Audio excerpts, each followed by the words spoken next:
Select the one word or phrase that needs to be used in place of the underlined text to make the sentence correct, or indicate that the underlined text is not in error.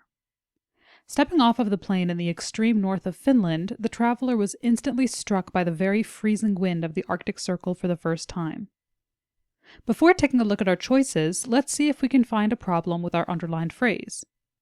Although on a surface level there's nothing wrong with the adjective modifier very, it actually depends on what kind of adjective it's modifying.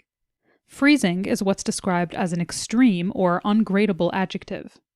Just like it sounds, an extreme adjective is an adjective that describes things in an extreme or intense way, such as filthy instead of dirty, gorgeous instead of pretty, boiling instead of hot, etc.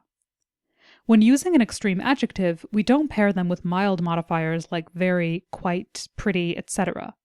Instead, we use modifiers like incredibly, totally, utterly. With this in mind, we can see that very in this sentence is incorrect. Let's take a look at the alternatives that our choices offer. B. Fairly. Like very, fairly is simply too mild for our needs. Fairly and freezing are on two opposite sides of the intensity scale and don't work together. This choice can be marked off. C. Quite. Here we run into the same problem as fairly and very. Quite is simply too mild and doesn't work well with freezing. This choice can be marked as incorrect. And D. Absolutely. Finally, we see a more extreme modifier.